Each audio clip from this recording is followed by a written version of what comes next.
Le 24 juillet 1967, le président français Charles de Gaulle prononce un discours du balcon de l'hôtel de ville de Montréal, qui se terminera par une phrase restée célèbre. Vive le Québec libre!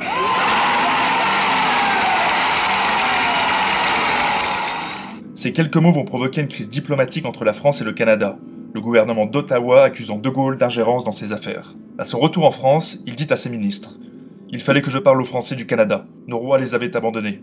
De Gaulle fait ici référence au passé colonial français en Amérique du Nord, qui s'est inscrit dans une lutte féroce avec le monde anglo-saxon, et qui se terminera par l'abandon des colonies. Mais quelles ont été les grandes étapes de la présence française sur ce continent, et comment celle-ci se solda par un échec? Voici quelques éclaircissements.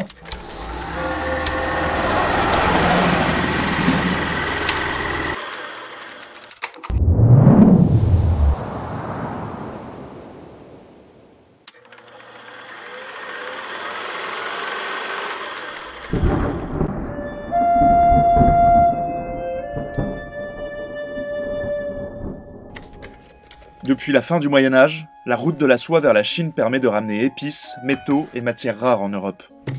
La Chine incarne également un rêve de grandeur et de richesse. Alors lorsque les Turcs prennent la ville chrétienne de Constantinople en 1453 et bloquent la route, les Européens doivent trouver d'autres moyens de se rendre en Orient. De grandes expéditions sont lancées, notamment par le Portugal et l'Espagne, ce qui permettra à un certain Christophe Colomb de poser le pied sur un nouveau continent, qu'il confondra logiquement avec l'Inde, et c'est ce qui donnera le nom d'Indiens pour les tribus autochtones vivant à cet endroit. Cette histoire, on la connaît tous, mais ce que l'on sait moins, c'est que le Portugal et l'Espagne vont signer un traité où ils se partagent ce nouveau monde juste entre eux, excluant tous les autres royaumes. Le traité de Tordesillas est validé par le pape, ce qui le rend opposable à tous. Et cela va freiner quelque peu les ardeurs de pays comme la France et l'Angleterre, qui étaient d'ailleurs bien plus préoccupés par des questions continentales. Le tour du monde bouclé par Magellan en 1522 réveille quelque peu l'intérêt des Français. Et ils vont envoyer une expédition, conduite par un Italien, Giovanni da Verrazzano. Il va donc partir de Dieppe en 1524 et longer la côte nord-est américaine. C'est à cette occasion qu'il va découvrir le site de l'actuel New York, qu'il va nommer Nouvelle-Angoulême. Donc New York aurait pu s'appeler Nouvelle-Angoulême. Alors je n'ai rien contre la ville d'Angoulême, mais New York ça claque un peu plus quand même. Encore aujourd'hui, le pont Verrazzano-Narroze est là pour rappeler cette découverte. Une étape importante aura lieu avec l'aménagement par le pape du traité de Tordesillas, ne limitant plus l'exploration de nouvelles terres, puisque les terres inconnues découvertes peuvent désormais être revendiquées par d'autres royaumes. Ni une ni deux, François Ier finance des expéditions, dont la plus célèbre sera celle de Jacques Cartier en 1534.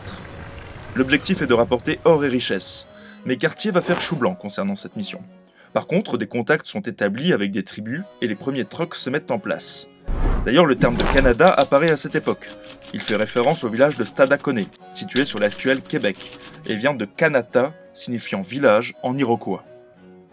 En 1559, la paix du Cateau-Cambrésis met fin aux guerres européennes, et sous l'impulsion de l'amiral de Coligny, une expédition protestante est envoyée en Floride. Malheureusement, les très catholiques espagnols vont massacrer tous les colons. La France plonge ensuite dans les guerres de religion et va délaisser quelque peu l'entreprise coloniale. Le développement viendra plutôt d'initiatives privées, notamment d'un très riche armateur, Jean Angot, qui va développer le commerce et notamment celui de la pêche à la morue. Le poisson était très prisé à l'époque, puisque l'église interdisait la viande environ 150 jours par an. Mais par contre, elle ne disait rien par rapport à la consommation de poisson, donc on en mangeait les jours où la viande était interdite. Afin d'assurer la conservation de la morue, une technique de salage devait avoir lieu à terre, ce qui va favoriser le contact avec les tribus autochtones. C'est également à cette époque que va se développer le commerce de fourrure, très tendance à Paris. À la fin des guerres de religion en 1598, aucune colonie n'a véritablement été établie, mais de nombreux contacts ont été noués avec les autochtones, ainsi qu'une certaine connaissance du terrain. Et cela sera bien utile pour la colonisation qui aura lieu au XVIIe siècle.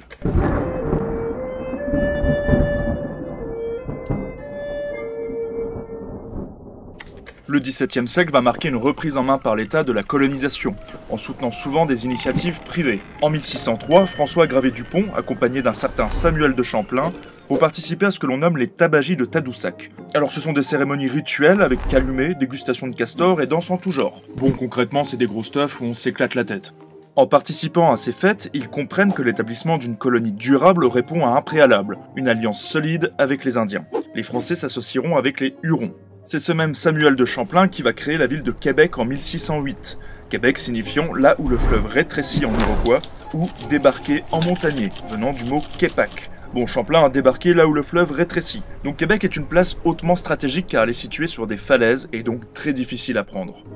C'est d'ailleurs dans la première partie du XVIIe siècle que vont être créées deux autres villes, et qui vont constituer un réseau commercial essentiel. Trois-Rivières en 1618 et Montréal en 1642, qui était à la base une colonie de missionnaires dont le but était de convertir ceux que l'on appelait les sauvages. Alors je ne reviendrai pas trop sur le rôle de l'Église pendant la colonisation, ce n'est pas notre sujet, mais on peut noter que le but des Français était plutôt la conversion et l'intégration des Indiens, plutôt que la destruction des tribus. En 1627, le cardinal de Richelieu va tenter de relancer la colonisation à travers la Compagnie des Sans-Associés, qui accorde un monopole commercial sur 15 ans. Malheureusement pour lui, une guerre éclate avec les Anglais en 1628, et le général Kirke va enlever 400 colons et prendre la ville de Québec. Bon, la ville sera restituée quelques années plus tard par le traité de Saint-Germain-en-Laye, mais c'est encore un échec, malgré de belles ambitions initiales. Alors il faut noter que l'État, en accordant des concessions, oblige les commerçants à peupler les territoires. Mais ceux-ci ne le font pratiquement jamais. Pourquoi ? Eh bien tout simplement parce que le réseau commercial français repose sur l'entente avec les Indiens, qui ramènent par eux-mêmes les fourrures. Peupler entraînerait des surcoûts, et donc ferait baisser la rentabilité. La destruction des Hurons par les Iroquois va complètement changer la donne puisque cela va détruire le réseau commercial français. Il faut donc rentrer dans les terres. C'est à cette époque, vers 1650, que vont apparaître les coureurs de bois, que l'on peut d'ailleurs voir dans le film The Revenant. L'arrivée de Louis XIV au pouvoir et surtout de son ministre Colbert va apporter un nouvel élan, surtout que la France est dans une période de paix. La Compagnie des Sans-Associés est dissoute et le premier intendant est envoyé au Canada, Jean Talon.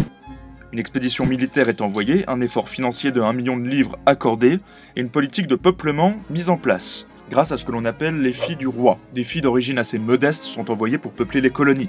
Et cela marche, la population triple en 10 ans. Mais l'écart entre les ordres venant du royaume et la réalité dans les colonies va devenir de plus en plus grand. Colbert souhaiterait une colonie compacte, resserrée autour de Montréal, tandis que les intendants sur place souhaitent s'étendre vers l'ouest. C'est dans ce contexte qu'un explorateur français va descendre le fleuve Mississippi et prendre les territoires situés entre l'Ohio et le Mississippi justement, au nom de la France et de son roi. En 1682, la Louisiane est créée. Cela va provoquer un élargissement du réseau d'alliance avec les Indiens et rallumer le vieux conflit avec les Iroquois, dont le point culminant aura lieu avec le massacre de Lachine en 1689. Après 10 années de raids et de massacres, un accord est enfin trouvé avec les Indiens en 1701. Il s'agit de la Grande Paix de Montréal, document que vous pouvez voir là. Donc les petits dessins correspondent aux signatures des différentes tribus. Alors ce traité il est assez marrant parce qu'on peut voir à quoi correspondent les différents signes indiens. Vous le trouverez en lien dans la description.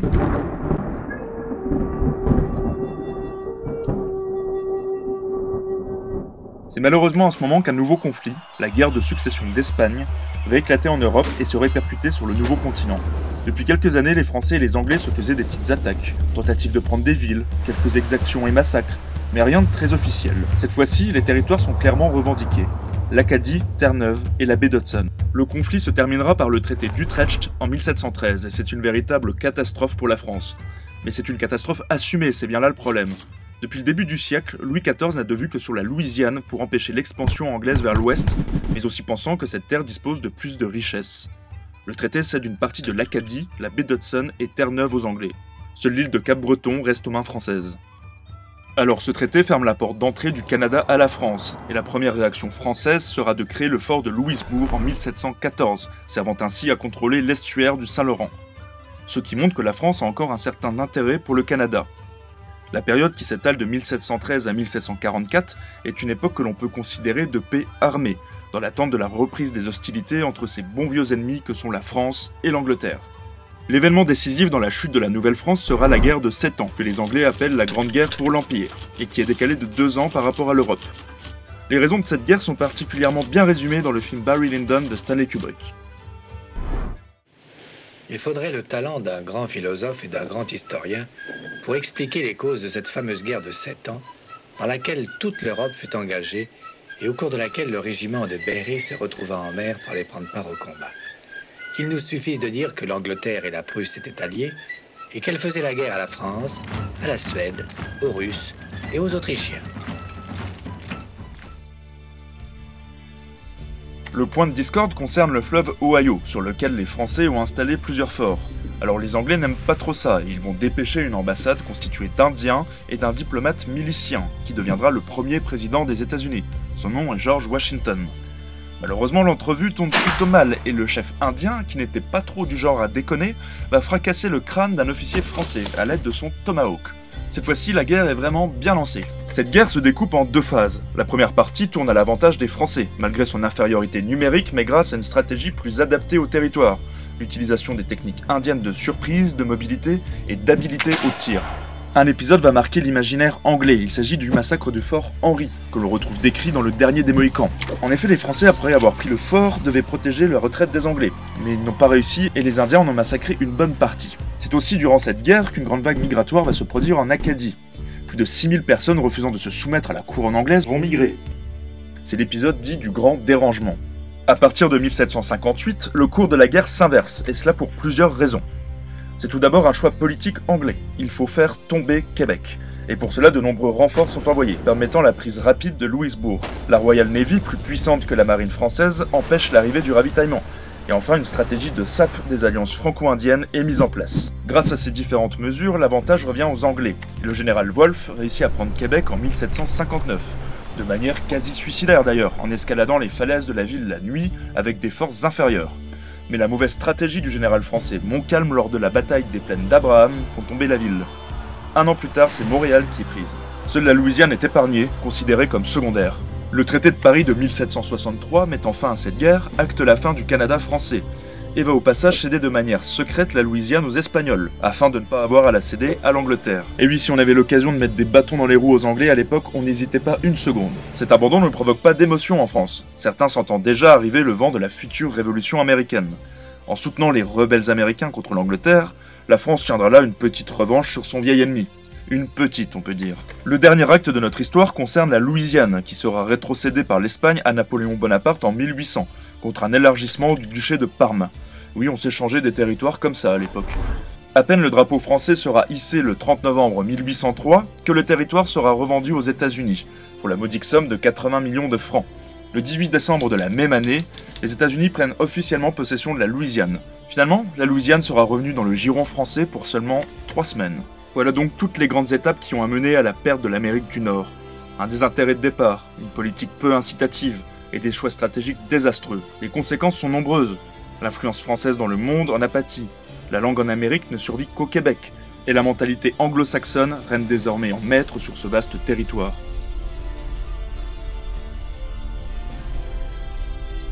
Voilà, alors j'espère que cette vidéo vous a plu, n'hésitez pas à liker, à partager et à commenter. Si vous avez aimé, n'hésitez pas à vous abonner à la chaîne également, à me suivre sur Twitter ou Facebook. Encore merci d'avoir visionné et je vous dis à bientôt pour un nouvel épisode.